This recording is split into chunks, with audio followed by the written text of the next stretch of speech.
a partir de ahí poder ofrecer una mejor adoración y que nuestra vida se conforme a tu palabra y vivamos para agradarte a ti, Santísimo Dios, y no para agradarnos a nosotros mismos.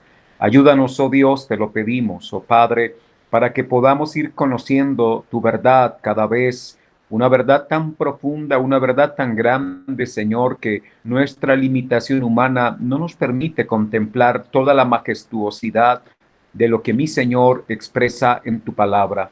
Pero nos rendimos a ti, suplicamos a ti, Padre, que en medio de nuestra pequeñez, en medio de nuestra limitación, tu obra se esté llevando a cabo y la luz de tu verdad nos esté alumbrando, Dios, tu Espíritu Santo que inspiró a los santos hombres de Dios, los que tú escogiste, oh Padre. Entonces tu Espíritu también esté con nosotros ahora para enseñarnos, para hacer que estas palabras se queden en nuestro corazón y que no sea simplemente un conocimiento vano, un conocimiento de tipo intelectual, sino que sea un conocimiento de relación contigo, que podamos conocerte mejor y podamos vivir para agradarte, oh Dios, cada día de nuestra vida. Ayúdanos, Señor, a vivir en santidad. Ayúdanos a vivir, Señor, como tú quieres que vivamos, haciendo tu voluntad. Y solo haciendo tu voluntad podemos escapar de las fuerzas del pecado, de las fuerzas del mal, Señor, que intentan siempre por nuestra condición pecaminosa tratar de estorbar nuestro andar en tu presencia. Dios, te damos muchas gracias por esta oportunidad. En Cristo Jesús. Amén. Bien, amados hermanos, es un gusto todos los miércoles poder estar con ustedes para llevar a cabo un tiempo de estudio, de enseñanza y continuamos con doctrina de salvación. Vamos a ir avanzando con el capítulo, vamos a retomar lo que tiene que ver con el capítulo 20, que habla de la regeneración, que es el nuevo nacimiento. Habíamos hablado algo ya hace 8 días. ¿Qué significa nacer de nuevo? Es la primera pregunta que aparece ahí en el material que tenemos como base. ¿Qué significa nacer de nuevo?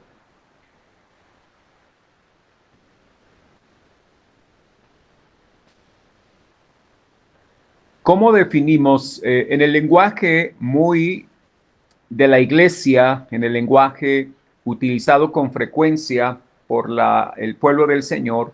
Nosotros estamos hablando es de nacimiento, del nuevo nacimiento, nacer de nuevo. Pero el término que estaremos utilizando ahora al comenzar nuestra clase es el término regeneración. Regeneración. Bien, ¿qué es lo mismo? Básicamente, ¿no? Es hablar del nuevo nacimiento. Sepan que hemos nacido físicamente, hemos nacido como seres humanos, pero muertos espiritualmente. En otras palabras, el hombre sin Dios es un muerto viviente. Vive físicamente, pero no tiene una relación con Dios, luego no tiene la vida de Dios. Por lo tanto, la persona para venir a Dios necesita que Dios le haga nacer de nuevo. El nuevo nacimiento no es algo que el hombre mismo hace. El nuevo nacimiento no es algo que nosotros podamos, por nuestro esfuerzo, alcanzar o lograr.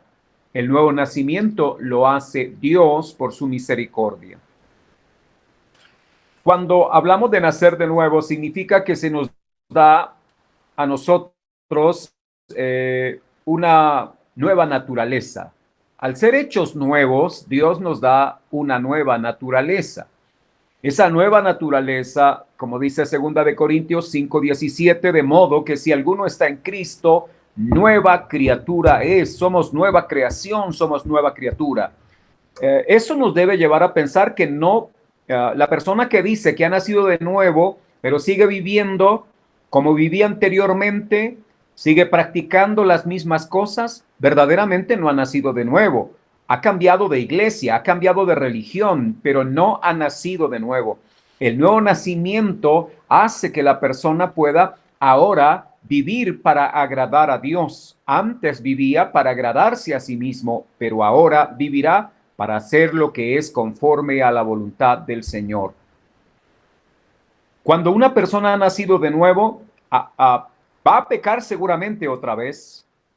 Quiero decir que volverá a cometer pecados, claro que sí, pero esa persona que ha nacido de nuevo, cuando peca, le es muy doloroso cometer pecado.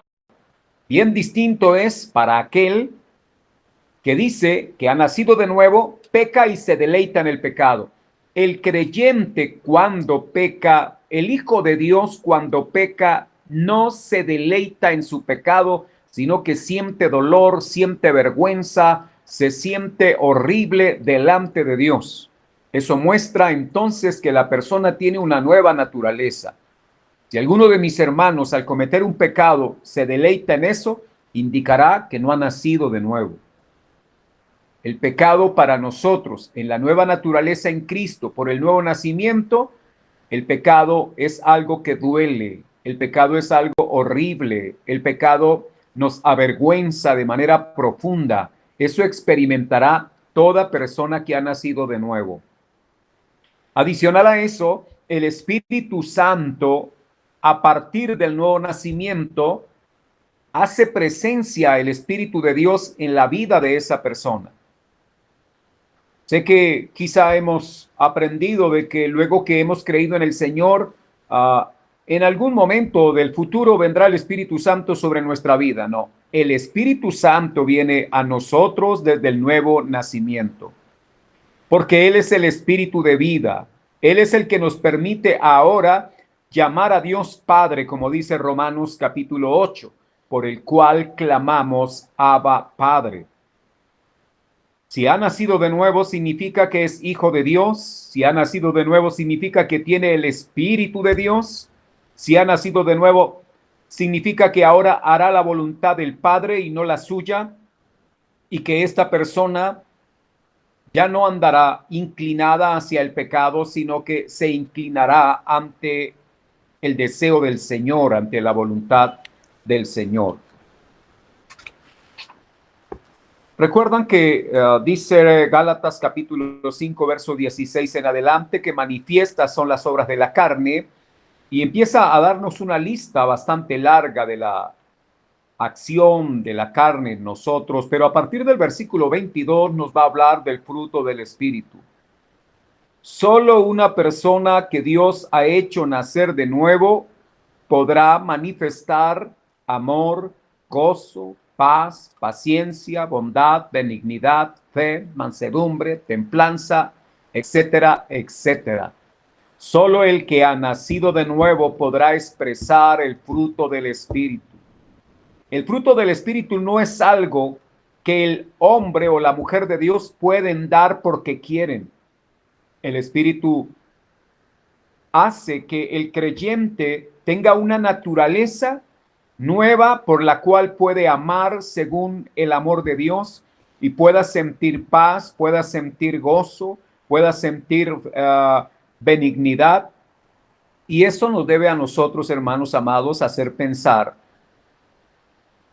porque en las iglesias tiende a darse más importancia a los dones, que si habla lenguas, que si echa fuera demonios, que si ora por los enfermos y se sanan, que si hace milagros.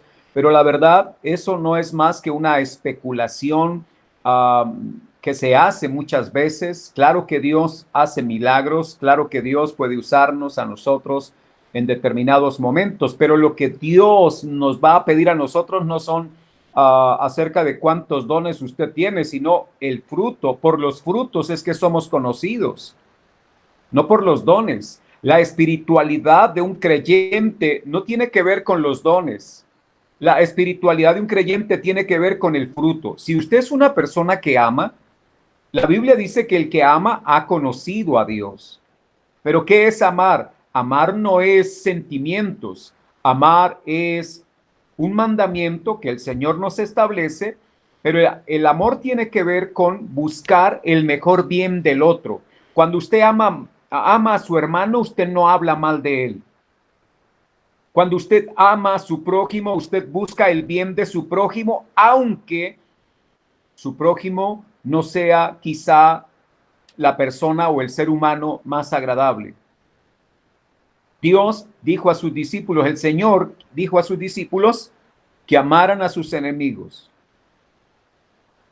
Ahora, piensen en un momento, ¿puede usted amar a sus enemigos? Porque es fácil odiar a un enemigo, es fácil no hablarle a un enemigo, es fácil quitarle el saludo a un enemigo. Pero el Señor dijo que amáramos a los enemigos. ¿Y sabe qué significa eso? No significa que usted sienta cosas bonitas por él. Lo que significa es que usted debe hacer cosas buenas para él. A pesar de lo que usted sienta, a pesar de ¿qué le digo yo? Quizá del enojo que pueda haber en su corazón, el Señor nos ordena amar y eso significa hágale al otro el mejor bien. Usa el hacer el bien para mostrar el amor de Dios. Por eso la escritura viene a decirnos que tuve hambre y no me diste de comer, tuve sed y no me diste de beber, porque esta clase de obras son impulsadas por el amor. Ahora, hay gente que le da de comer a otros, pero no por el amor de Dios, sino porque están buscando que las personas hablen bien de ellos. Hay gente que le sirve a sus semejantes solo para que sus semejantes los aplaudan. Y todo el que hace eso no está haciendo cosas según el amor de Dios, está haciendo cosas como los fariseos lo hacían para buscar que la gente los aplaudiera, que la gente los alabara. Nosotros estamos llamados a amar, primeramente, de hecho la Biblia nos va a hablar que amamos a Dios por encima de todas las cosas. Después del amor a Dios, entonces nosotros expresamos el amor al prójimo. Pero, ¿cuál es el prójimo? El nuevo nacido debe saber quién es su prójimo. Y su prójimo es la persona más cercana. O sea que si hablamos, ¿cuál es el prójimo del esposo?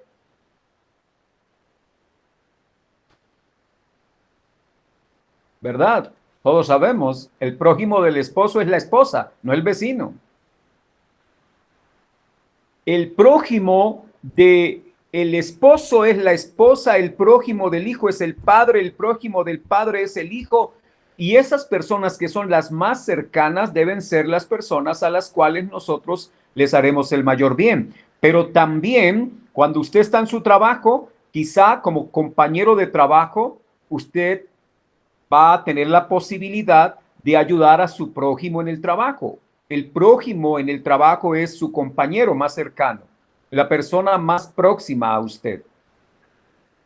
Ahora, la Biblia nos dice que debemos hacer bien a nuestra familia, honrar a Dios en nuestra familia es supremamente importante. Y claro, usted dirá, bueno, yo amo a mi familia, pero amar a la familia significa hacerle el mejor bien, pero también nos invita a hacerle el mejor bien a la familia de la fe.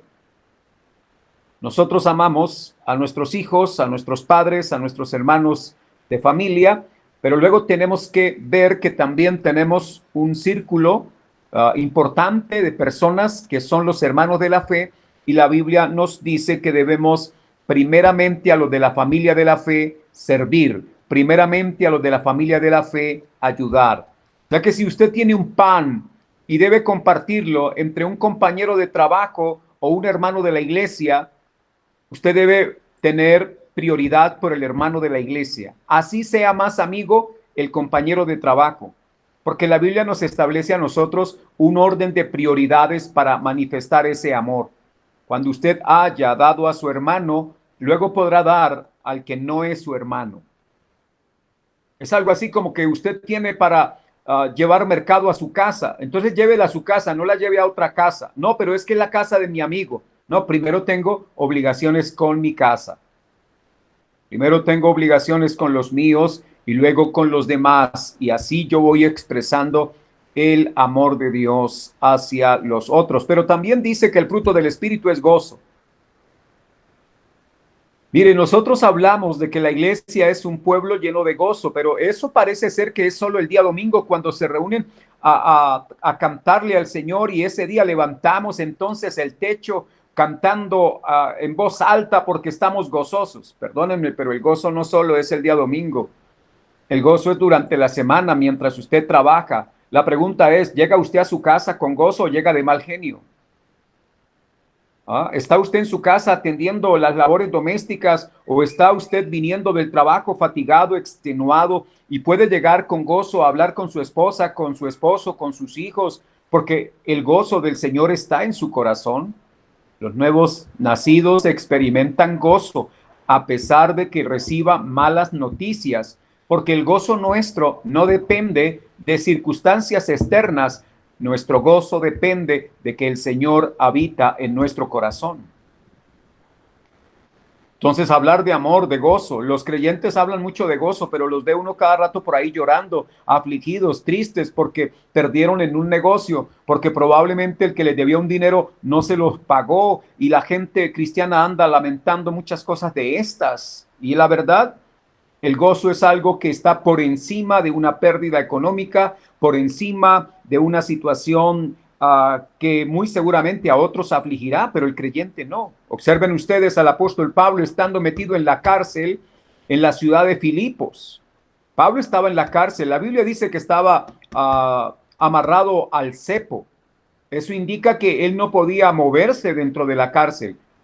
Sus pies estaban puestos al cepo. Era una situación bastante complicada. Me imagino una cárcel muy húmeda en la cual Pablo fue puesto con otros presos allí. Pero a la medianoche dice el libro de Hechos que Pablo y Silas cantaban himnos a Dios. Póngase usted un momento en la situación de Pablo. ¿Hubiera usted cantado? ¿O hubiera estado llorando pidiéndole a la familia que le consiguiera un abogado? O mejor estaríamos enviándole mensajes al pastor para que hiciera vigilia en la iglesia para que al otro día nos saquen de la cárcel. Creo que los creyentes hablamos mucho, pero a veces es más lo que decimos que lo que hacemos. Pablo verdaderamente pudo demostrar gozo en una circunstancia supremamente difícil. Así que, hermanos, luego dice paz. ¿Es usted una persona pacífica? ¿Soy yo una persona pacífica o ando buscando pleitos? ¿Ando encendiendo hogueras en mi casa? ¿Ando encendiendo hogueras en la iglesia? Y digo hogueras, quiero decir, causando incendios. Usted debe ser como un nuevo nacido, una persona que manifiesta el fruto del Espíritu. Usted no es de los que enciende el asunto, sino del que se encarga de apaciguar. Bienaventurados los pacificadores, porque de ellos es el reino de los cielos. Los nuevos nacidos son los que Dios llama hijos. Hay gente que puede estar en medio de la iglesia, pero aún no han nacido de nuevo. Tenga Dios misericordia de ellos, solo Dios puede hacerlo. No está bien que uno le diga a una persona, mire, nazca de nuevo, porque es que no puede nacer de nuevo por sí mismo.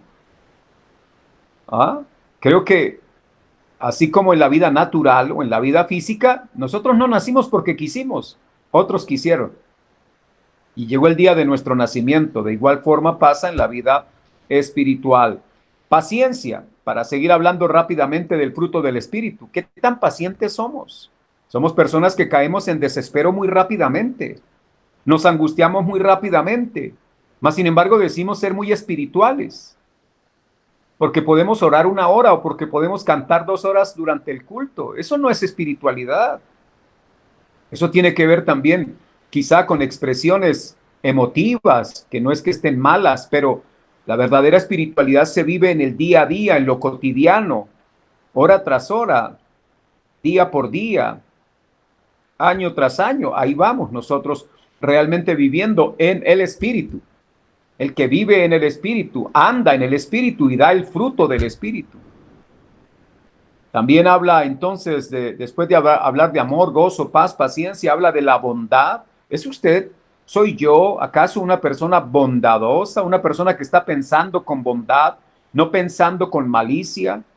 ¿No juzga a los demás por las impresiones que usted tiene de ellos? El nuevo nacido no se complica con esas cosas. El nuevo nacido saluda aunque no le saluden. El nuevo nacido habla bien de los otros aunque hablen mal de él. El nuevo nacido se goza en medio de las circunstancias difíciles porque su esperanza está puesta en el Señor. Porque confía en Dios, no confía en los hombres. Así que, amados hermanos, el nuevo nacimiento muestra que estos son hijos de Dios y por lo tanto, al ser hijos de Dios, deben parecerse a Jesús, deben parecerse a Cristo. El Espíritu Santo se encargará día tras día de ir haciendo una obra extraordinaria en nosotros y es que nosotros nos parezcamos más a Jesús, que nos parezcamos más a Cristo. Espero que ustedes me interpreten bien. Hay una iglesia en nuestro país que se dejan crecer la barba, se dejan el cabello largo, usan túnicas y mantos como en la época de Jesús, uh, calzan sandalias y uno los ve. Aquí en Bogotá es común encontrarlos. Eh, y ellos dicen que viven así porque quieren imitar a Jesús, pero están imitando a Jesús en lo externo. Y aquel que no le nace barba, entonces, ¿cómo hace para imitar a Jesús? Yo cómo haría para imitar a Jesús si se me cayó el cabello, ¿no? Bueno, creo que tenemos serios problemas para imitarlo de esa forma. No, no es una imitación de tipo físico, es una imitación en el carácter. Nosotros debemos ser semejantes a Cristo en carácter. Y eso lo está haciendo el Espíritu de Dios día tras día en nosotros. Después pasamos al capítulo 21 del material que tenemos y se nos habla de la conversión.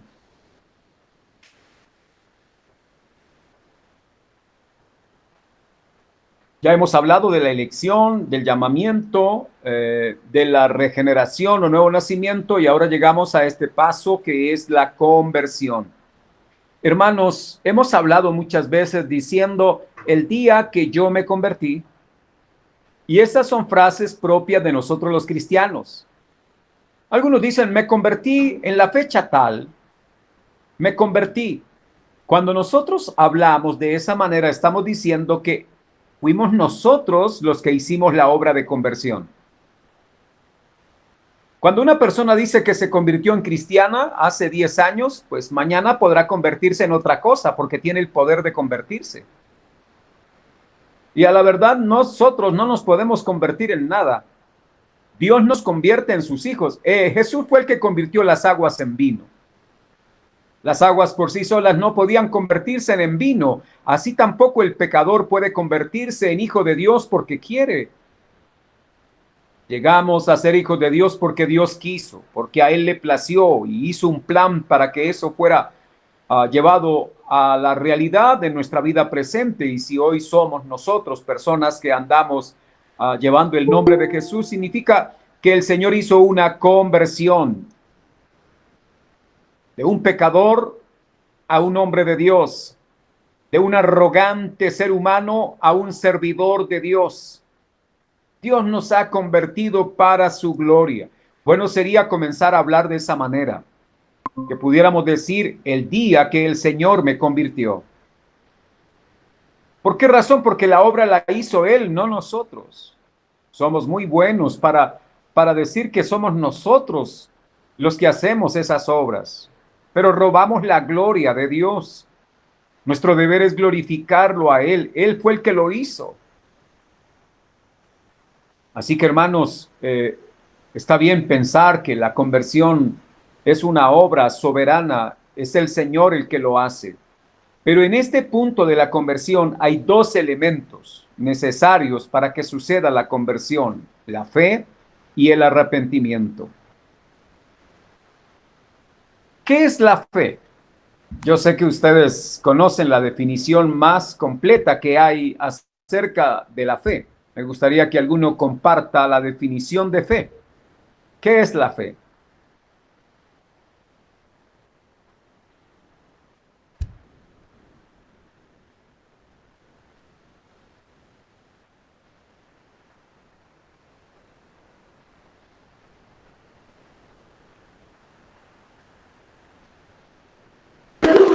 Buenas noches, pastor. La fe es la certeza de lo que se espera y la convicción de lo que no se ve.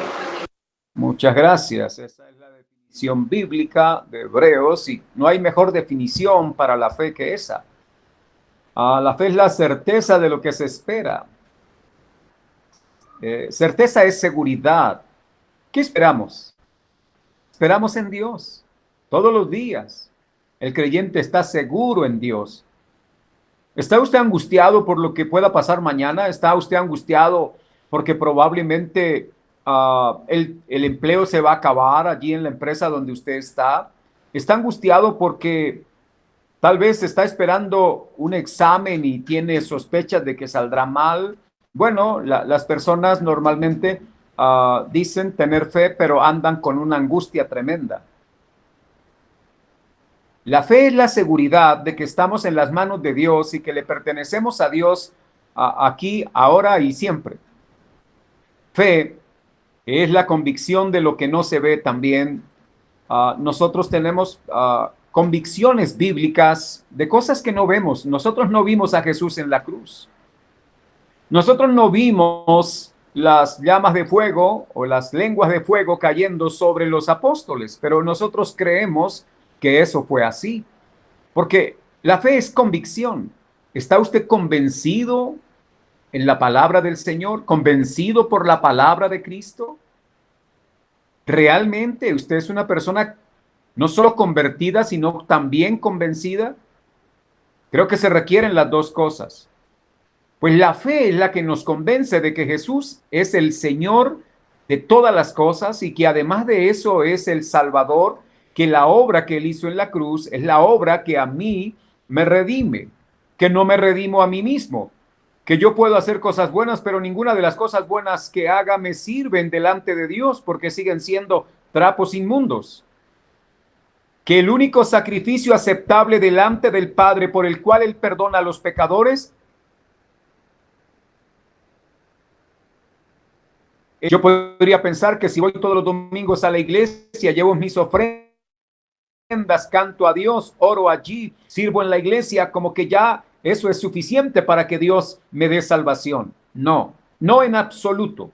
Ninguna de esas cosas traerán como resultado la salvación.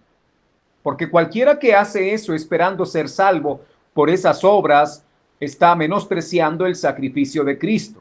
No es su sacrificio, no es su esfuerzo, hermano, es el esfuerzo del Señor, la obra de Cristo en la cruz. Por eso es importante que la fe verdadera, que el único que la puede dar es Dios. Usted no puede tener fe por sí mismo. La fe es un don de Dios, Efesios capítulo 2, versículo 8. Cuando usted va allí a la escritura va a encontrar que la fe es un don, o sea, algo que Dios da. Uno puede pedirle a la gente que crea, y hay veces cuando evangelizamos nosotros le decimos al otro, mire, crea en Jesús, pero no puede creer a no ser que Dios derrame fe. Si Dios derrama fe en el corazón de esa persona, la persona podrá decir, creo. Mientras tanto, no. Tomando el texto de Efesios 2:8 dice, porque por gracia sois salvos por medio de la fe, y esto no de vosotros, pues es don de Dios. Hermano y hermana, usted que cree ahora en el Señor, usted no creyó porque fuese más inteligente que el vecino que no ha creído. Usted ha creído porque Dios mismo ha derramado de su don precioso de fe sobre su corazón. ¿Y cómo vino la fe a su vida? La fe viene por el oír y el oír por la palabra de Dios. No pretenda crecer en la fe sin escuchar la palabra de Dios. Yo sé que hay hermanos que dicen, yo quisiera tener una fe más grande. Pues para tener una fe más grande significa que usted debe cada día oír más y más la palabra de Dios. Tiene que meditar más y más en la palabra de Dios. Debe leer más la palabra de Dios. Debe estudiar más las Sagradas Escrituras, porque la fe viene por el escuchar la voz de Dios. Eso no es un asunto de escuchar visiones ni de escuchar sueños, sino de escuchar la voz de Dios que Él nos dejó la palabra, la Biblia. Usted y yo debemos ser cristianos bíblicos, no soñadores, no cristianos de éxtasis, no cristianos de esa clase de vida fantasiosa. No, nosotros estamos llamados a vivir conforme al Espíritu de Dios. Pero el Espíritu reveló la palabra a los hombres que Dios llamó para hacerles portadores de esta revelación. Usted puede mirar eso en la primera carta del apóstol Pedro y en la segunda también, cuando dice que esta profecía es la profecía más segura porque Dios, por medio de su Espíritu, inspiró a los santos hombres de Dios. Ya que si usted quiere oír la voz del Espíritu, debe abrir la Biblia. Si usted quiere oír la voz de Dios, es necesario que usted vaya a las Escrituras. Creo que ya lo había dicho antes, una persona que tenga 1 año, 2 años ya en la vida cristiana debe haber leído por lo menos una vez la Biblia.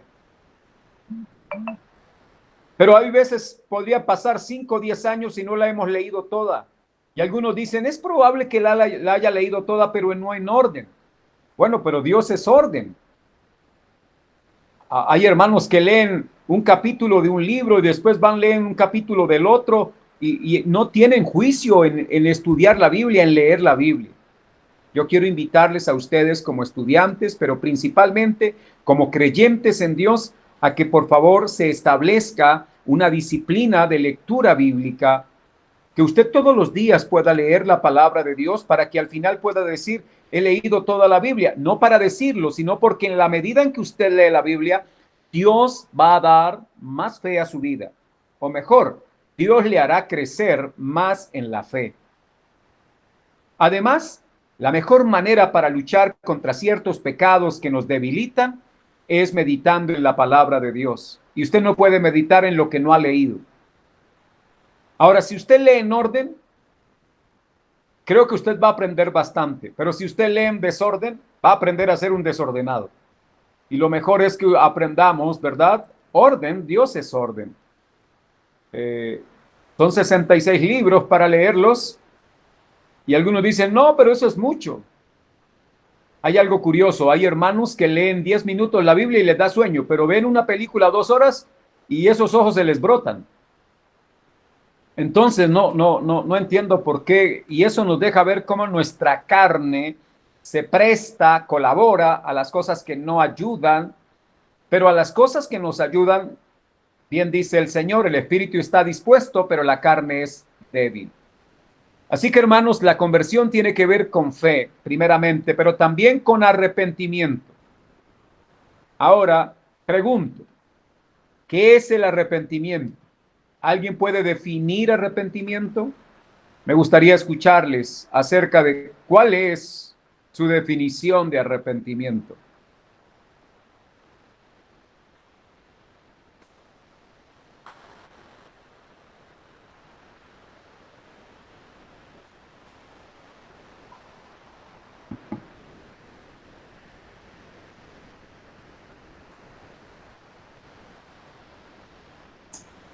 Hola, pastor.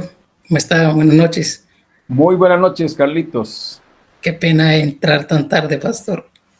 Tranquilo, hermano, no hay problema. Perdóneme Más esta y vale tarde otra. que nunca.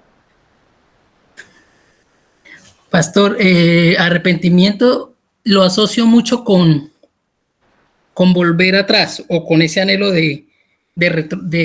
sí, volver atrás o no seguir el mismo camino que se llevaba. Eso lo asocio con arrepentimiento. Pastor, y una pregunta respecto al texto que mencionabas de Efesios. Pues yo he tenido siempre esa duda porque yo al leer en primera instancia yo observo que cuando habla acerca de que es un don de Dios lo asocio con la gracia, ¿sí? Sí. Por gracia sois salvos por medio, o sea, el camino es la fe y este no procede de vosotros, es un don de Dios. O sea, asocio la gracia con que es el don de Dios. La fe es como la asocio con el camino según el versículo. Me corrige si estoy equivocado. Bueno, digamos que las dos cosas son dones. Si usted va a mirar 1 Corintios 12, va a encontrar allí, se habla de la fe como un don, ¿sí?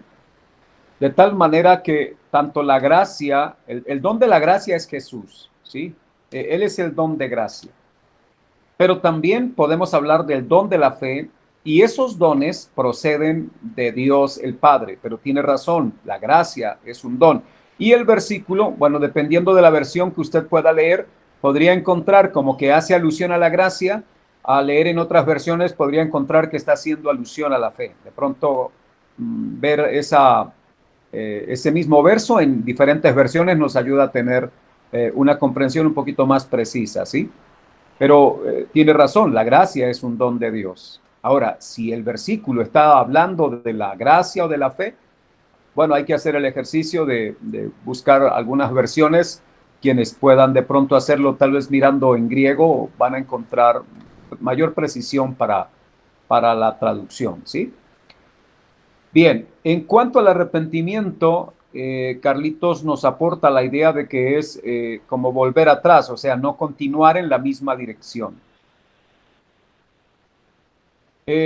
La palabra arrepentimiento, vamos a utilizar la palabra en el griego, es metanous. Metanous. ¿Qué traduce metanous? Meta es una palabra en griego que significa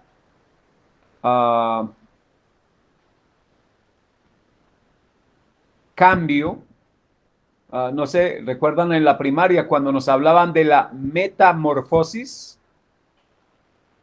¿Sí se acuerdan? La metamorfosis de la rana, no sé qué otra metamorfosis aprendíamos por allá en la primaria. Metamorfosis, meta es cambio y morfos es forma, cambio de forma. Pero metanous es cambio de mente, cambio de la nous es la mente, cambio de pensamiento. Digamos que en esa medida se asocia con lo que Carlitos Cañas ha afirmado, y eso es que cuando una persona, por ejemplo, va hacia el norte, pero de pronto se detiene y gira 180 grados y ahora va en dirección sur, significa que hubo un cambio, no solo en el camino, hubo un cambio, fue en el pensamiento para que él pudiera girar. Ese cambio de mentalidad es lo que conocemos en la Biblia como arrepentimiento. El arrepentimiento no es una acción, el arrepentimiento es una actitud. Me explico. Quizá las personas dicen, yo me arrepentí. Está bien, pero debo decir que yo me arrepentí, me estoy arrepintiendo y me seguiré arrepintiendo. ¿Por qué razón? Porque el arrepentimiento es algo que debe permanecer en el creyente. O sea, el creyente siempre está cambiando de mentalidad. Hay un proceso de renovación en su mente, como dice también Romanos 12:2. Habla de la transformación por la renovación del entendimiento, de la nous, del pensamiento. Creo que cuando uno cambia de dirección en alguna ruta es porque cambió de pensamiento. Y el arrepentimiento es eso. Pero el arrepentimiento, ¿quién lo produce? Así como la fe viene de Dios, por el oír por la palabra de Dios, o sea que la palabra produce fe, también la palabra y el espíritu producen arrepentimiento. La palabra de Dios puede causar una tristeza profunda y esa tristeza significa que se está dando un cambio de pensamiento, de valoración de las cosas. Voy a decir algo, si usted antiguamente cometía un pecado y se deleitaba y luego festejaba por haberlo cometido, pero ahora, cuando comete un pecado, usted siente dolor, usted siente vergüenza, significa que ya piensa diferente, que ya no piensa como pensaba antes. La conversión tiene que darse obligatoriamente como una obra de Dios, o sea, si Dios no la hace, no hay arrepentimiento. Mejor, si Dios no hace la conversión, no hay conversión. Y hay conversión porque hay elementos presentes allí. La fe que Dios da y el arrepentimiento que es causado por el Espíritu Santo de Dios. El Espíritu es el que nos convence de justicia, nos convence de pecado, nos convence de juicio. Ahora, ¿qué pasa cuando un creyente peca? Uno que ha nacido de nuevo. El Espíritu Santo, ¿cómo opera ahí? Bueno, el Espíritu Santo lo que hace es redarguir al creyente. Pero si no es uno que, mejor, si es un hombre que no ha nacido de nuevo, pues no hay quien le redarguya. Por eso va a seguir pecando, va a seguir haciendo lo mismo. Algunos hermanos piensan que pedir perdón, eso es el arrepentimiento. No, pedir perdón es una pequeña parte del arrepentimiento. Muchos piden perdón, pero no cambian. A veces el hijo le pide perdón al papá y a la mamá por el mal comportamiento, pero no cambia, sigue haciendo lo mismo, o sea, no es un verdadero arrepentimiento. Ah, pero pide perdón. Sí, pero pedir perdón no necesariamente significa arrepentimiento. El arrepentimiento tiene que ver con el cambio de mentalidad. Hay una parábola que Jesús utilizó y dijo que un hombre tenía dos hijos. Y le dijo a uno, ve y haz esto. Y él dijo, voy. Y le dijo al otro, ve, haz esto. Y él dijo, no voy. Pero al final, el que dijo no voy, fue y lo hizo. Y el que dijo voy, no lo hizo. Bueno, el que había dicho que no lo haría, cambió de pensamiento y fue y lo hizo. Hizo la voluntad de su padre. Eso indica arrepentimiento. El otro dijo que iba y no fue. ¿Se arrepintió? No. Sencillamente no le creyó al padre y como no le creyó al padre, no obedeció. Necesariamente es importante el elemento fe. En la doctrina de la salvación, la fe es el medio por el cual Dios permite que apropiemos la salvación que el Señor ganó para nosotros en la cruz. Sin fe es imposible agradar a Dios, pero fe no es positivismo, fe no es optimismo. Hay hermanos que están enfermos y dicen, tengo fe que Él me va a sanar. Bueno, ¿y si no se sana? El creyente que tiene fe, mejor dice, creo que Dios es poderoso para sanarme, pero si Él no me sanara, es poderoso para darme la fuerza y así enfrentar la enfermedad. O sea, el creyente, el que tiene la verdadera fe, sigue creyendo en Dios, sánelo o no. El creyente con fe verdadera reciba bendición de Dios según lo que él esperaba o no, igual sigue creyendo en Dios y confiando en Él. Eso es bien importante en términos de la fe. Es que confío en Dios aun cuando las cosas no salgan como yo pienso. Por ejemplo, dice Habacuc, voy a mirar Habacuc, creo que es el capítulo 3.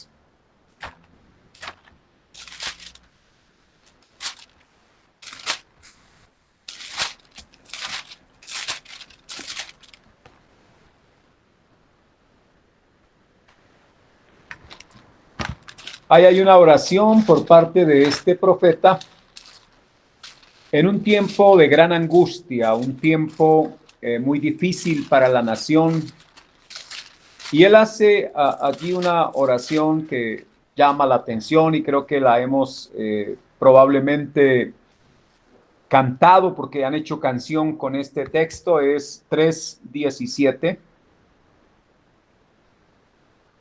Y 3:17 dice, aunque la higuera no florezca, ni en las vides haya fruto, aunque falte el producto del olivo, y los labrados no den mantenimiento, y las ovejas sean quitadas de la majada, y no haya vacas en los corrales.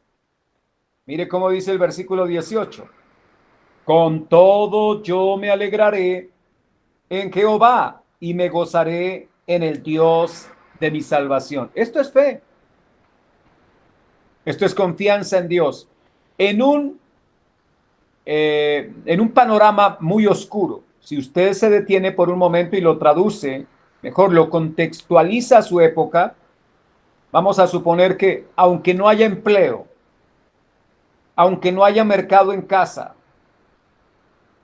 aunque hayamos perdido la salud,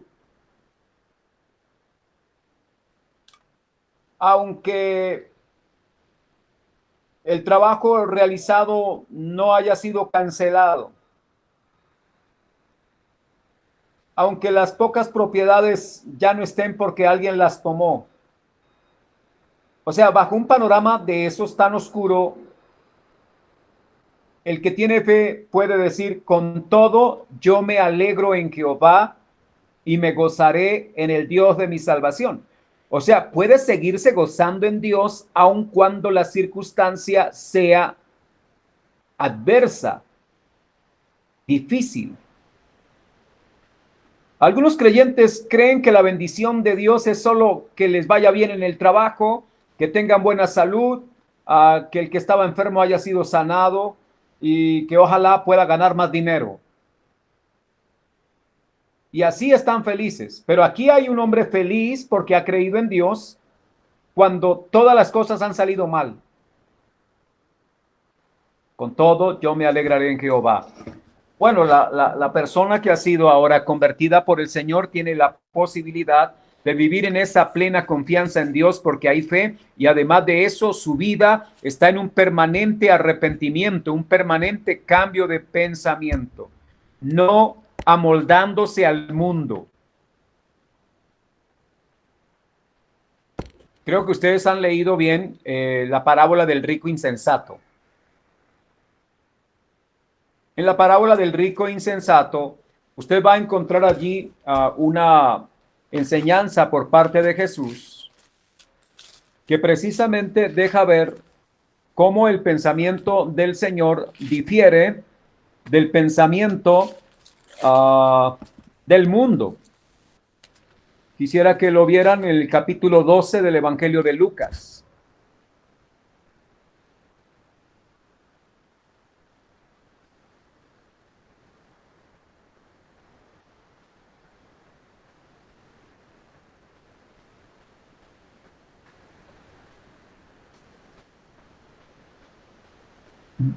Capítulo 12, versículo 15.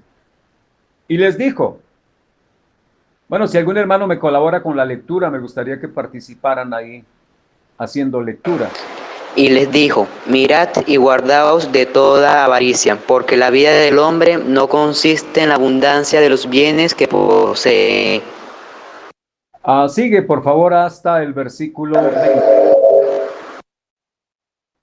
También les refirió una parábola, diciendo, la heredad de un hombre rico había producido mucho, y le pensaba dentro de sí, diciendo, ¿qué haré porque no tengo donde guardar mis frutos? Y dijo, esto haré, derribaré mis graneros, le edificaré mayores, y allí guardaré frutos y mis bienes.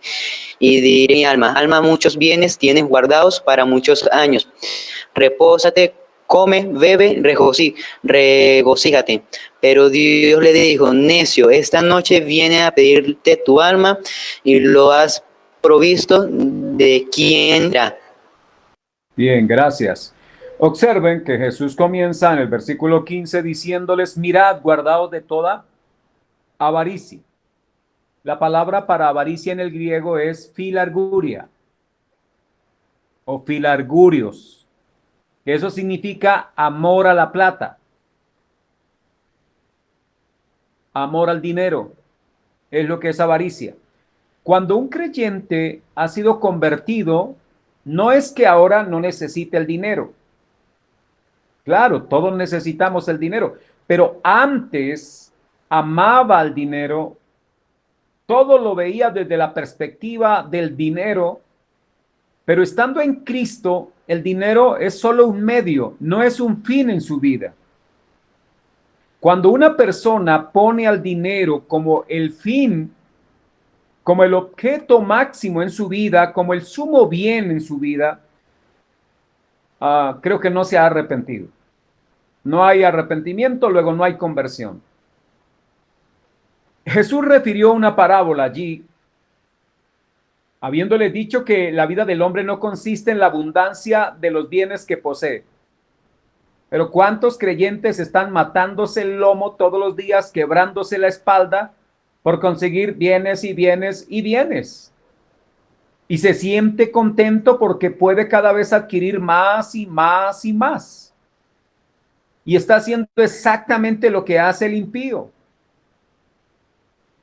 Está en la misma carrera del otro, persiguiendo lo mismo que el otro.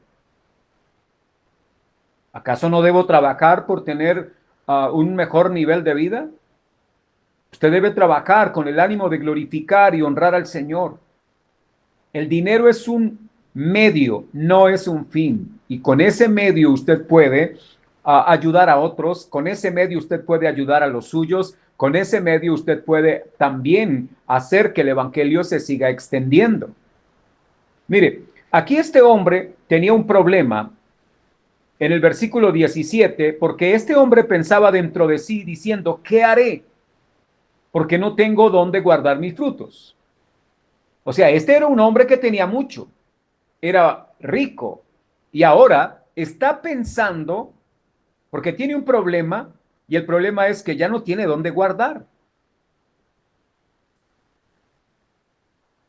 En medio de su pensamiento dice, y dijo, esto haré, derribaré mis graneros y los edificaré mayores.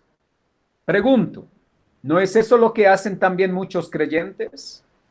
Muchas personas con el conocimiento de Dios y están enfocados en toda esa idea material o materialista.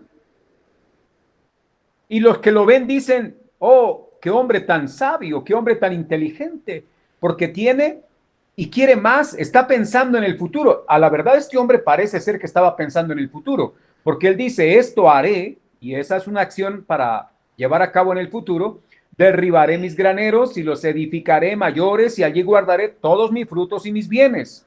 Y luego dice en el 19, y diré a mi alma, alma, muchos bienes tienes guardados para muchos años. Repósate, come, bebe, regocíjate. Creo que cuando una persona hace esto, el mundo lo aplaude y dice, este sí piensa bien. Este está pensando en el futuro. Ha logrado hacer una provisión para vivir el resto de la vida. Pero lo que no sabía este hombre era que no le quedaban muchos años. Él estaba pensando en muchos años. Pero si usted observa el versículo 20, el Señor le dijo, necio, aunque el mundo llame a una persona que hace eso como una persona inteligente y sabia, Dios llama a quien hace eso necio. Y le dice, esta noche vienen a pedir tu alma y lo que has provisto, ¿de quién será? Aunque el hombre hacía planes para el futuro, a él le quedaban pocas horas. Hermanos amados, la vida es algo tan pasajera y tan efímera que usted no sabe cuánto va a vivir. Conocí el caso de una persona aquí cerca de donde vivo. Era creyente, pero fue un hombre muy tacaño consigo mismo. A la comunidad donde él asistía, cuando hacían, por ejemplo, salidas a bautismos que iban de pronto a algún lugar distante de la ciudad, le preguntaban, ¿a fulano de tal va a ir? Él decía, no, no tengo plata. Y entonces algún hermano por la amistad le decía, yo le colaboro. Y en esas salidas, en esa iglesia, entonces ya estando en el lugar, hacían una olla comunal y ahí compraban el almuerzo los hermanos que iban. Entonces cuando llegaba la hora del almuerzo le decían, hermano, ¿no va a almorzar? Él decía, no tengo plata. Y no faltaba el hermano que decía, tranquilo, yo le pago el almuerzo. Y le pagaban el almuerzo. Y el hombre se fue dando a conocer en medio de la iglesia como un hombre tacaño, aunque decía creer en Dios. Cuando ese hombre murió, literalmente tenía en el colchón cualquier cantidad de dinero. O sea, el hombre ni siquiera para él mismo. ¿Cuán necio es el ser humano? ¿Cuán necio es el hombre? Mire, quizá usted podría tener en este momento unos 50,000 pesos ahí en la billetera. Y ahora, después de la clase, conversando con algún hermano, usted se da cuenta de que ese hermano no tiene para mañana desayunar, no tiene para que sus hijos almuercen. La pregunta es, ¿sería capaz usted de sacar ese billete y dárselo al otro, expresando así el amor de Cristo? ¿O usted dirá, pues, sálvese el que pueda y cada uno mire a ver cómo sale adelante? Porque muchos creyentes hacen eso. Mire, qué bueno es que un creyente diga, tengo la billetera pelada porque finalmente lo que he tenido lo he compartido, lo he repartido. Y eso no significa que lo reparta todo. Estoy hablando después, amados hermanos, de haber hecho una administración sabia. Quizá usted dirá, bueno, me va a quedar para ahorrar porque necesito pensar en el futuro. Mientras usted está pensando en su futuro, hay alguien en el presente que necesita eso. Mientras usted piensa en el futuro, el presente de otro es un presente que está comprometido. Bueno, debo avanzar. Entonces, amados hermanos, la conversión hace que vivamos como Jesús vivió. Con fe y arrepentimiento. Y eso significa que habiendo andado en el pecado, ahora nos regresamos a Jesús. O mejor, no es que nos regresemos porque antes no estuvimos andando con Él, pero ahora giramos y ya no vamos en dirección del pecado, ahora vamos en dirección de Dios, porque el camino que recorremos ahora es Jesús, el único camino que nos lleva al Padre. Si no estamos en Cristo, no vamos en dirección al Padre, aunque estemos en la iglesia. Hay mucha gente que está en la iglesia, pero no está en Cristo. Estar en Cristo significa tener la vida de Cristo, el pensamiento de Cristo, las obras de Cristo, porque así, solo así, seremos agradables a nuestro Padre. Recuerden la voz del cielo que dijo, este es mi Hijo amado en quien tengo complacencia. Solo cuando usted y yo obramos según Cristo, entonces también seremos aceptos y agradables delante de Dios. Vamos a pasar al capítulo 22 para hablar de la justificación y de la adopción. Recuerde que en este orden de salvación hemos venido hablando de predestinación o elección, de llamamiento, de regeneración, de conversión, y ahora hablaremos de justificación y adopción.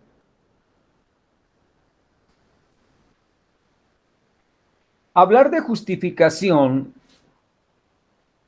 desde las Sagradas Escrituras es hablar de la declaración divina por la cual usted y yo, siendo impíos y pecadores, Dios ha dicho que ahora somos justos.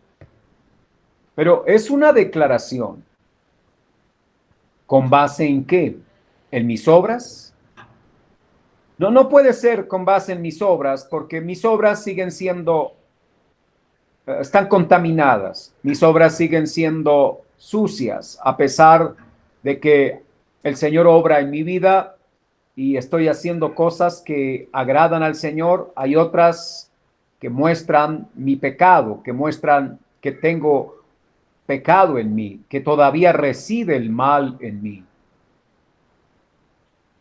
Entonces la justificación no significa que usted sea un hombre justo, sino que usted es un pecador que ha sido declarado justo. Voy a explicarlo de esta forma. Como nosotros fuimos los que pecamos, a nosotros se nos aplica el término pecadores. El único que no cometió pecado es Jesús. Luego, Él es el único justo. Jesús es el único que ha pisado la tierra y que ha sido 100% justo. Nosotros ni siquiera tenemos idea de lo que es la justicia. Para nosotros justicia tiene que ver con igualdad, pero la igualdad puede ser algo que cause injusticia. Me explico. Cogemos una torta, la vamos a partir con nuestros hijos. Tengo 4 hijos. Tengo uno de 15, otro de 10, uno de 5 y uno de 1 año. Entonces digo, bueno, lo más justo es partir la torta por partes iguales. Y a cada uno de mis hijos le doy un pedazo de torta y digo que he repartido con justicia. Porque di a cada uno un pedazo igual. ¿Es eso justicia?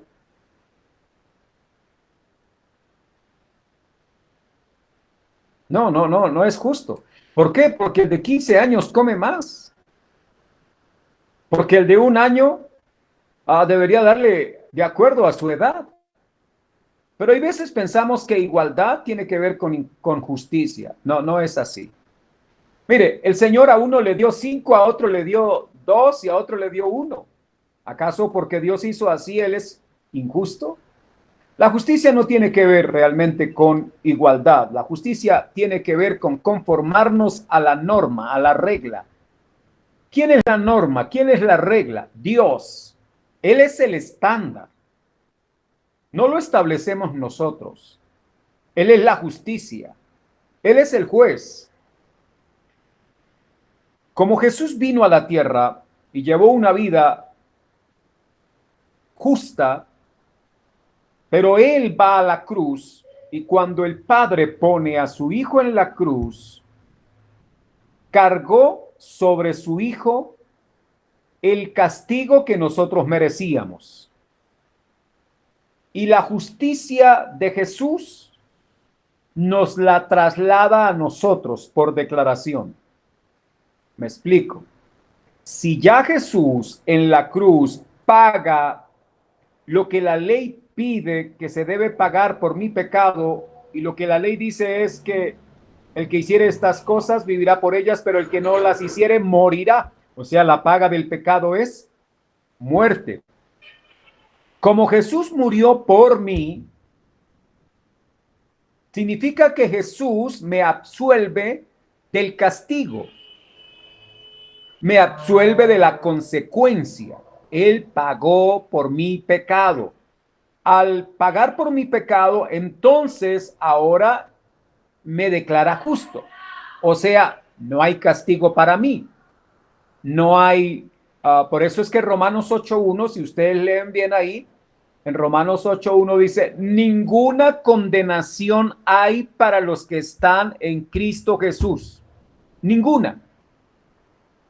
O sea, el que está en Cristo es salvo, ya es salvo, ya no hay condenación para él. Hay hermanos que están todavía temblando respecto a si pierden la salvación o no. Algunos se preguntan, ¿se pierde la salvación? ¿Se puede perder? Quizá algunos digan, sí, yo creo que se puede perder. Pero si usted examina con detenimiento en las Sagradas Escrituras, la salvación usted no la puede perder, ni yo la puedo perder. ¿Por qué razón? Porque la salvación no la gané yo. Lo que yo no he ganado, lo que yo no he trabajado, pues finalmente el que hizo el trabajo fue el Señor. Si yo me perdiera, habiendo sido salvado, y luego yo pierda la salvación, pues realmente el que perdió fue Jesús, porque él fue el que murió en la cruz. La salvación no se pierde porque el que comenzó la obra en nosotros la va a terminar. O sea, si Dios ya usted lo escogió para ser salvo, lo predestinó, lo llama, ¿verdad? Por medio de la predicación del evangelio, lo hace nacer de nuevo, le da fe y arrepentimiento, que es la conversión. Bueno, la pregunta es, a esos que Dios escogió, a esos llamó, y a los que llamó, a esos justificó, y a los que justificó, a esos glorificó. Dios hará toda la obra, Dios terminará la obra. Hermano, quizá usted esté pensando y diciendo, bueno, pero si yo me aparto del evangelio, ¿pierdo la salvación? ¿Sí o no? Mire, primero quiero aclararle algo.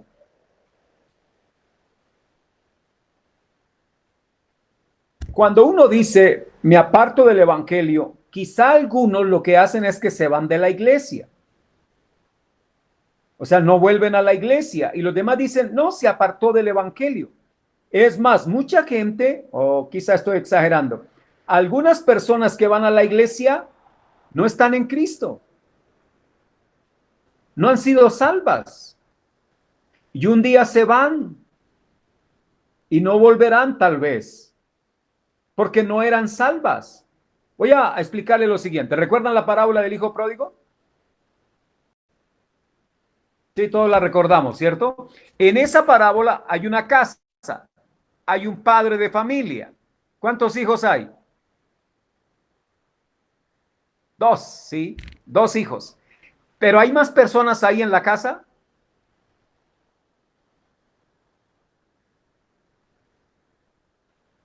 Mire, en esa casa está el padre, los dos hijos y los jornaleros. ¿Recuerdan? Los jornaleros. Entonces pregunto, ¿en esa casa todos eran hijos del padre? No. Ahora, cuando un jornalero que ha vivido en esa casa, que ha comido en esa casa, que ha dormido en esa casa, que ha estado con los de esa casa, se va como jornalero, ¿se ve obligado a regresar a casa? No, porque es un jornalero. A él solo le importaba era que le pagaran su jornal y se fue. En los campos es muy común eso. Pero, ¿qué pasa con el hijo que se fue? Ese hijo se fue de la casa. Es más, creo que no se fue en los mejores términos. Abandonó la casa, se fue por allá a cohabitar con rameras y se gastó todo el dinero. La pregunta que le hago es, ¿dejó de ser hijo del padre? No. ¿Perdió la condición de hijo? No. Pero por cuanto era hijo, regresó. Cuando un hermano se va de la iglesia, no lo juzgue tan rápido, como diciendo, no, ese se descarrió, ese se volvió otra vez hijo del diablo. No, no, no, no, no. El que es hijo de Dios seguirá siendo hijo de Dios, aun cuando deslice, aun cuando caiga, porque poderoso es Dios para levantarlo, poderoso es Dios para traerlo de nuevo. Mire, cuando uno lee la parábola del hijo pródigo, dice la escritura que cuando el muchacho iba regresando, el padre lo vio venir de lejos. ¿Han leído bien? Bueno, ¿qué significa eso? Que el padre lo vio venir de lejos. Significa que el padre lo estaba esperando. El padre sabía que el hijo iba a regresar. Así que si algún día usted tiene hijos, hermano, y su hijo se va peleado y dice, ¿sabe qué? Yo por aquí no vuelvo. Déjelo, no se ponga a discutir. No pasará mucho cuando volverá a hacer coquitos por ahí para acercarse a la casa. ¿Por qué razón? Porque es hijo. Y así, aunque el papá le diga, mire, sabe, no lo quiero volver más en mi vida, usted ya no es más mi hijo. Tampoco el padre es capaz, luego que el hijo regrese, de no recibirlo, porque es de la misma familia. Así que cuando un creyente se aparta, deja de ir a la iglesia, esperemos que regrese. Si regresa es porque era un hijo. Si no regresa, entonces era un jornalero. ¿Ya? ¿Perdió? ¿Qué perdió? Mire, el Señor ha hablado y ha dicho a través del Evangelio de Juan, el Señor dice que lo que el Padre le dio, Él lo guarda para que le resucite en el día postrero y que yo no pierda nada. Jesús no dice que es la persona la que pierde. Jesús dice que es Él para que yo no pierda nada, porque el que murió en la cruz, el que pagó el precio, fue Jesús. Supóngase que yo voy a la ciudad de Cúcuta ahora en agosto. Vamos a tener allá un intensivo. Y usted va a un restaurante y me paga un almuerzo. Y me dice, le dejé pago el almuerzo por allá en un restaurante y yo no voy. ¿Quién perdió? Bueno, el que lo pagó.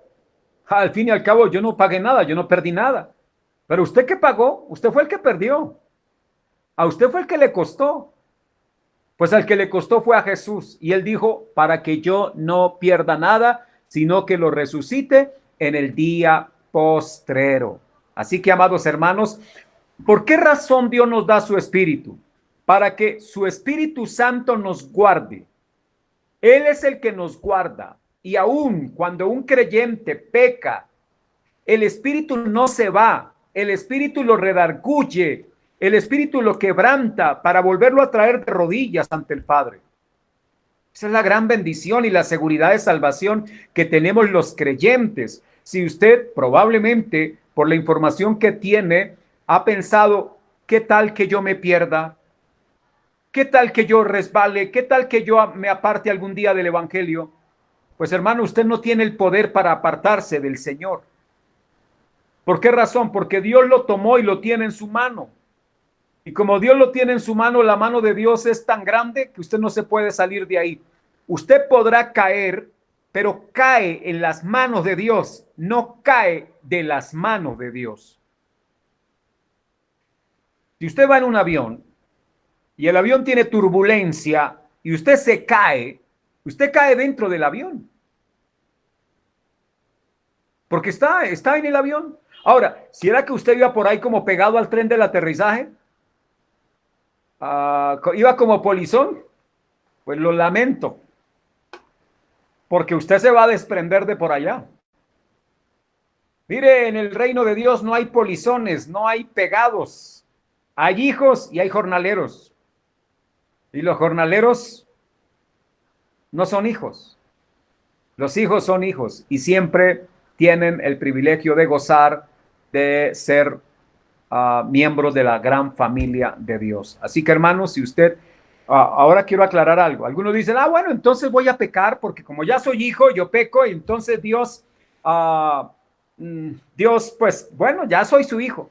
¿Sabe una cosa? Yo soy de una generación en la que echaban correa y por eso yo también eché correa a mis hijos.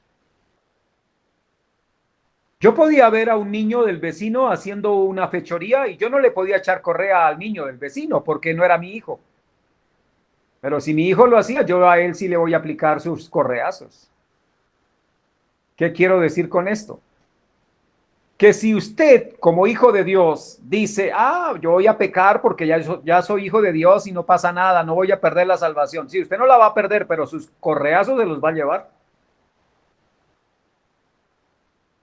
Así que no menosprecie la disciplina del Señor. Eso dice Hebreos. O sea, no tenga en poco la disciplina porque Dios a sus hijos los disciplina. Y si usted quiere saber cuánto duele la disciplina del Señor, no, mejor no se atreva a tentar al Señor. Mejor no se atreva a probar la disciplina del Señor. Si usted es un hijo de Dios, Dios lo corregirá. Dios lo reprenderá, Dios lo va a disciplinar y le va a doler a usted y a mí la disciplina del Señor, pero la salvación no se va a perder. O sea que si usted persiste en pecar, Dios se encargará de ponerlo en su sitio. Dios se encargará, amados hermanos, de corregirlo. Dice, para que lo cojo no se salga del camino, sino para que sea sanado. Así que hay seguridad de salvación para el creyente porque hemos sido justificados, declarados justos por la obra de Cristo. Y luego de que Él nos ha declarado justos, nos adopta como hijos. ¡Qué enorme privilegio! Usted y yo somos hijos de Dios. Hermano, esa verdad todavía no la podemos dimensionar. Creo que sí. No sé si conozcan a alguna persona muy rica. Vamos a hablar, por ejemplo, de los grandes millonarios del mundo. Hay un mexicano que se llama Carlos Slim. Está dentro de los hombres más ricos del mundo. El dueño de Claro, el dueño de, bueno, de algunas empresas de telecomunicaciones. O podríamos hablar del dueño de Microsoft o tal vez el de Facebook. Personas muy ricas en el mundo. ¿Qué pasaría si una de estas personas tan ricas en el mundo con tanto dinero llega y le dice, Samuel, quiero adoptarlo para que tenga derecho de la herencia de los bienes que yo tengo? Creo que Samuel dice, no, yo no estoy interesado, gracias, paso, prefiero vivir. No, yo creo que Samuel, ¿verdad? Pensaría y diría, bueno, pues si usted quiere adoptarme para darme derecho en la herencia, ¿dónde le firmo? ¿Por qué razón? Porque va a recibir un privilegio enorme. Y tal vez luego que haya firmado documentos y ya la condición del personaje es que lleve mi apellido. Samuel Archila. Ahora se llama Samuel Slim. Usted va y habla con su papá y le dice, papá, la verdad, pues hasta aquí ha sido Archila, pero por unos pesos que son bien grandes, de los cuales usted también va a salir beneficiado, yo por algún tiempo voy a llevar el apellido Slim. Y creo que el papá no se va a poner bravo, ¿verdad? El papá le va a decir, usted lleva el Archila en la sangre, aunque en la cédula lleve el Slim, ¿verdad? Los beneficios del Slim van a estar en la billetera. Con esto para simplemente decir, perdónenme aquí que...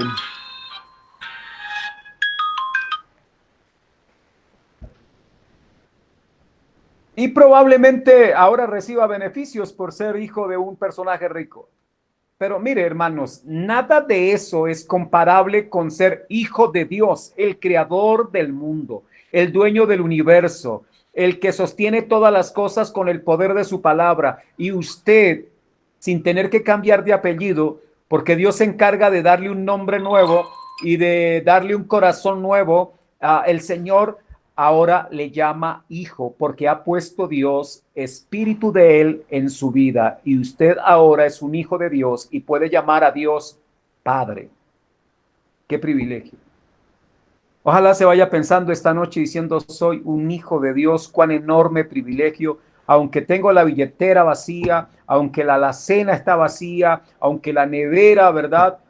Creo que lo mejor es apagarla para que no consuma energía. Pero soy un hijo de Dios. Créanme que aunque la nevera esté vacía, la alacena esté vacía, el corazón estará lleno. El corazón va a estar rebosante de júbilo, de gozo, de la bendición del Todopoderoso. ¿Por qué razón? Porque usted ha sido llamado a participar de la herencia.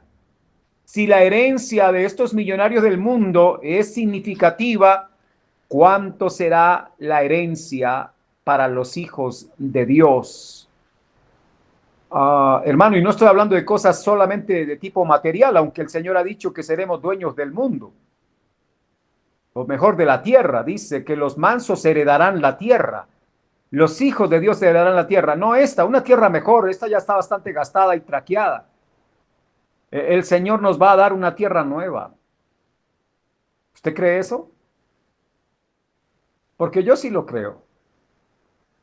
Y porque sé que pronto pasarán mis días, pronto pasarán mis años, e iré a la tierra a dormir. Iré al polvo de la tierra a dormir, pero un día despertaré para recibir y ser parte de esa gran familia que ahora recibirá una heredad compartida por Cristo, porque ahora somos coherederos con Él.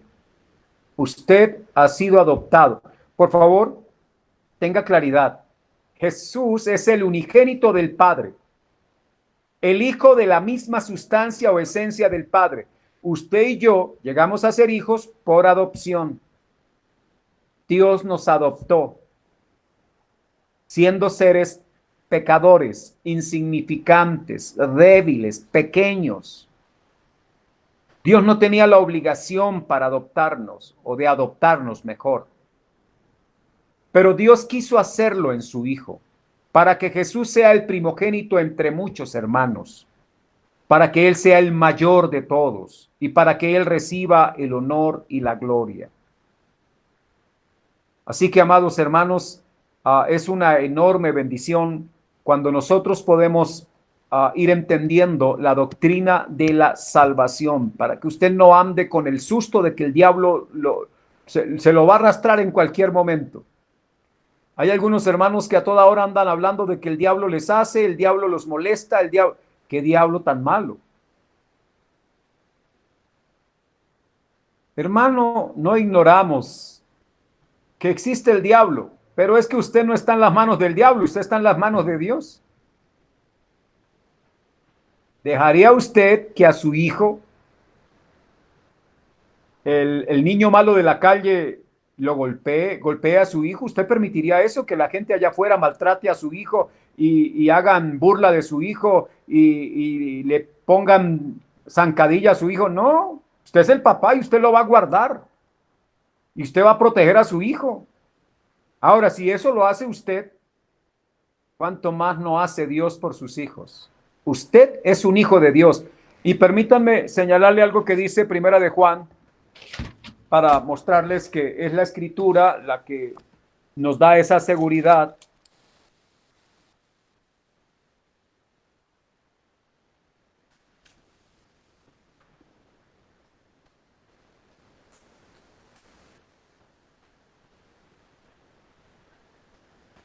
A ver, creo que es el capítulo 5, versículo 18.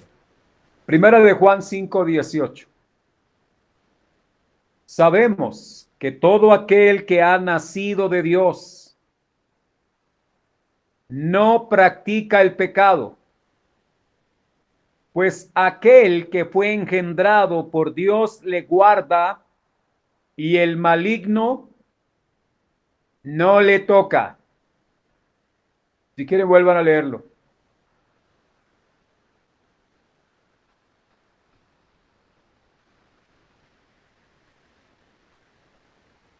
Primera de Juan 5:18.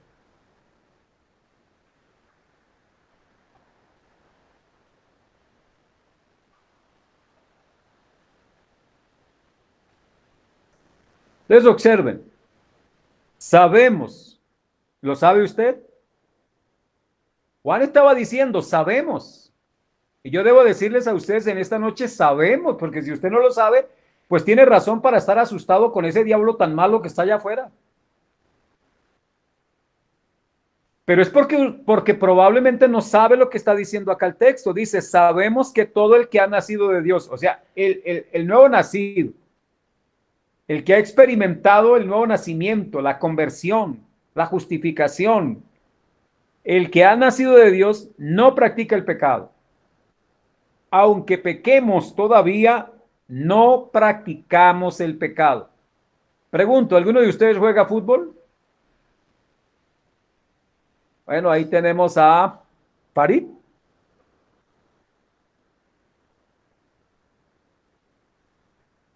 ¿Juega fútbol? A los 2, 3, mi hermano allá al fondo también juega fútbol. Sí, se les ve el físico de futbolistas y eso es bien importante. O sea, bueno, no, es que quiero aclarar. Por este lado, en María Paz, tenemos allí ¿quiénes juegan fútbol en María Paz? Samuel levanta la mano. Sí, dice por ahí de vez en cuando. Bueno, también está allá atrás. ¿Quién? A ver, no alcanzo. ¿Miguel? Perfecto. Bueno, pregunto. Bueno, ustedes juegan fútbol, ¿pero son futbolistas? No, ustedes no son futbolistas. Porque ustedes no practican el fútbol. Ustedes juegan el fútbol esporádicamente, por ahí de vez en cuando. Luego, no son futbolistas. No viven para el fútbol. No viven del fútbol. ¿Ya? Aunque les gusta el fútbol, pero no son futbolistas. Con esto para decir, el creyente no practica el pecado. Así como ustedes no practican el fútbol porque esa no es su profesión. Pero de vez en cuando juegan fútbol. De vez en cuando el Hijo de Dios comete pecado porque todavía está en una condición de pecado. Pero el hecho de que cometa pecado de vez en cuando no lo hace un pecador practicante. Es un pecador en arrepentimiento.